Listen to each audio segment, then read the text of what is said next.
Hi, I am back with the last portion of the lecture on sampling. So, this section of the lecture, which is much shorter than the last one, we're going to talk about non-probability sampling. And you may remember that probability sampling is where we adhere to the laws of chance to help us make sure that we have an unbiased sample. Non-probability sampling is where we don't or we can't adhere to those laws for some reason. And it doesn't mean we don't do the study, just because it's a difficult population to work on. In some cases, that's even more important that we do a study. But when we use non-probability sampling, we have to be aware of how that type of sampling can affect our generalization. And I'm going to give you an example. So I was on a dissertation committee for someone who was getting their PhD in psychology a few years ago.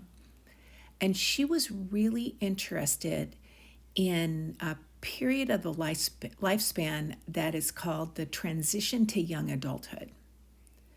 And those of you who are HDFS majors might be familiar with this. It's basically a construct made famous or focused on by a researcher named Jeffrey Arnett. And what he basically says is that in some societies, people graduate from high school at 18 and go straight into the workforce. That's a very sharp transition to young adulthood. And I think it was that way, if not our parents' day, but our grandparents, and definitely my grandparents. If you weren't tracked for college when you graduated from high school, you went right into a job. Probably what your dad did or your parent. If you were a boy, you got married. If you're a girl, you got married and had kids. If you were a boy, you went straight into, like my grandpa did. I was looking at the U.S. Census, and he worked in the same factory that his father did. So my grandfather and my great-grandfather and the grandfather before that all made tires for Goodyear in Ohio because that's what they did in those days. Nowadays, the transition to adulthood is a lot fuzzier. Even if you graduate from high school, you may go to junior college, you may go to college, you may work for a couple years and go back to college. It's this time in our life, it's kind of an extended time that young adults in our society use to form their identity because we have so many choices these days. So she was really interested in the transition to young adulthood, but she had the hardest time because she was based at UH Manoa. She wasn't local. She was from California, I believe, and she couldn't find any kids, any students, or any people between the ages of 18 and 22 who were not enrolled in college. So she was interested in how college affects the transition to young adulthood, but she couldn't find anybody out of college to compare with. So what she had to use was non-probability sampling to find her samples. And because of that, there were some weaknesses to her study. So non-probability sampling, I'm first going to talk about the last one. That's the one that Kara, my student, had to use. She used a snowball sample. She finally found one person between the ages of 18 and 22 who didn't go to college. And then she interviewed them, and then she asked them, do you have a friend who could be in my study? And then when she got the friend, she asked, can you find me two friends that can be in my study? And then she asked each of them, can you find me two friends? So like a snowball, it started out small, the people she interviewed for her study, and then they gathered mass. So she used what's called snowball sampling, and that's easy to remember because like a snowball, it starts small, and then as you roll it, more snow sticks to it, and it gets bigger and bigger. And that, children, is how snowmen are made. So snowball samples work like that. They get bigger, but they're not probability. So all of the people knew each other, and they may have been from one particular network that did not belong to the population of people aged 18 to 22 who were not going to college. So snowball sampling, it was great because she could do the study, but there was always that question. You took people who may have been in the same social network. So that's snowball sampling. And since I start at the bottom, I'll just go to the next one, the middle. That's convenience sample. And that's you get whoever you can find in your studies. So big hint, put a star by your notes here. For your projects, you guys are mostly going to get convenience samples. You got people because they were in your classes. So which is not necessarily a bad thing, just the reader has to keep in mind that there's a very good chance that the people who choose the HDFS major or the FDM major might be different in some way than the general population of college students. So a convenient sample can be helpful, but it might give us a biased view. Another example was when I did a study of caregivers for people with kidney failure who had to go to dialysis. We did our study in the waiting room of the dialysis place. And in a way, it was good because we got lots of caregivers, people on dialysis. But in a way, it wasn't good because it didn't get us the caregivers who had to go to work.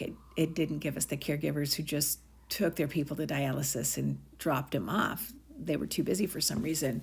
So it was helpful. It was a convenient sample of who we could get, but it might not have done justice to the population. Then the last one, the one on top, is purposive samples. And the best way to think of that is you are on purpose not getting a random sample. So a couple years ago, I had a student whose child had a rare disease, and she wanted to do a project on parenting for children with that disease. But the way that the disease was it was progressive, so it became more difficult for their children to function or to do things that are age appropriate as the disease progressed. So on purpose, she picked the mothers who were caregiving for the sickest kids, which is sad, but it tells us about the extreme end of the population of parents whose kids are living with that disease. But it did tell us a lot, and she on purpose made her sample biased towards the most difficult cases because that's what she wanted to know about. So those are non-random samples. They're called non-random because they don't follow the laws of probability, and they are not the best for generalizing, but they can still be very useful research because they tell us about certain types of samples. We just have to, when we read the study, we really have to pay attention to what the sample was and where they got them, because it just might raise a better framework for interpreting the study when we realize that this was how people got the sample. So the bottom line on sampling, and I've mentioned this in a couple of times, in your paper, it is absolutely critical to tell the reader how you obtained your sample, the characteristics of your sample,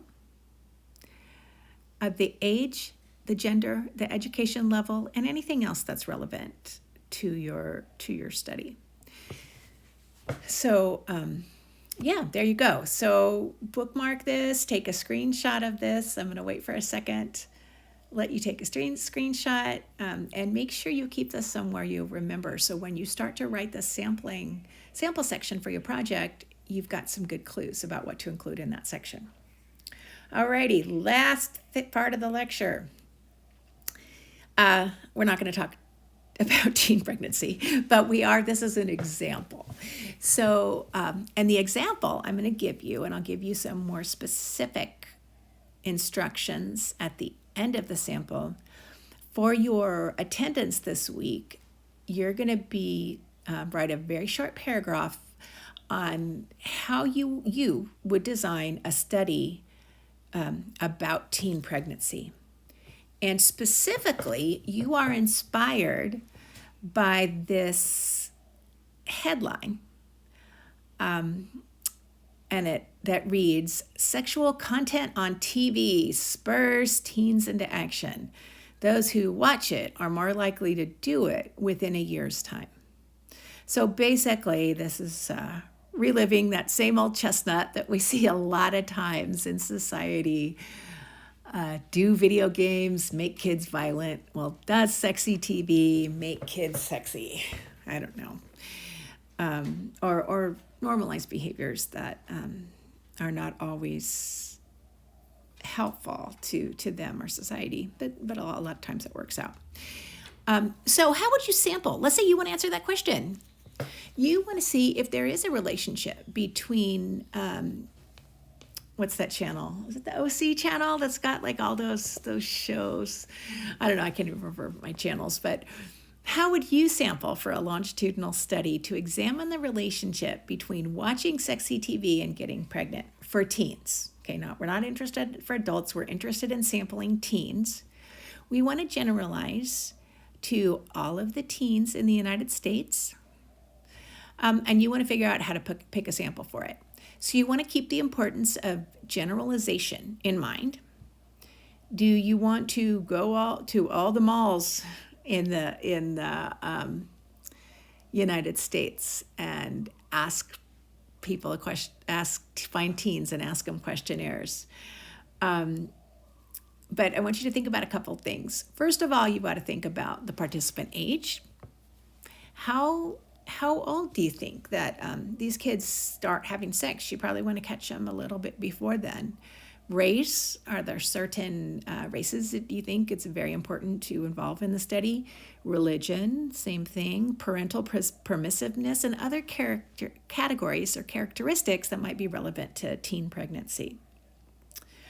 The other thing you might notice that's in the title of this is it's a longitudinal study, because you first have to ask them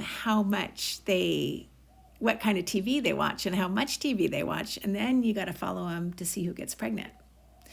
So you've got to involve some element of time in this. You've got to have follow-up.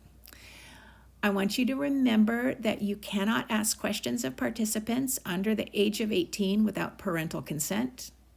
So that might influence your study if you go to the malls, unless their parents are with them, or you might call their parents or whatever to get their consent. I'm not sure if you can do it by the phone. But the good news is, unlike real life, you have an unlimited budget. You have millions and millions of federally funded dollars to study this because it is so important to our national security. Okay, I made that up, but you have a lot of money. Okay, so this might be a really good time to take a screenshot of this slide. Take a screenshot of this slide. That'll give you, you can keep the instructions, what you need to think about. You will put your answer I'll just type it into the sampling study in the assignment test and survey section in La Lima. So it'll look like just another little weekly quiz there. It will count as your attendance for the lecture. But just so you can get some practice with the sampling questions if you want to, I'll also put up a separate optional sampling quiz. You don't have to complete it, but it will help you study for midterm too. So your actual attendance will be for this description of how you would sample, how you would make a study of teen pregnancy. And at this point, I want to reassure you that this is really, really hard. Just do the best you can. I'm not going to be critical. I just want to know that you tried, that you've thought about it. Because if you try to be perfect, you'll sit in front of that computer forever and not be able to figure out. So just give it your best shot at how you would go about sampling to find out the relationship between TV watching and teen pregnancy. And so with that, I'll wait another second or two so you can get your screenshot. And you made it. We're done with week 5. Talk to you soon. Bye.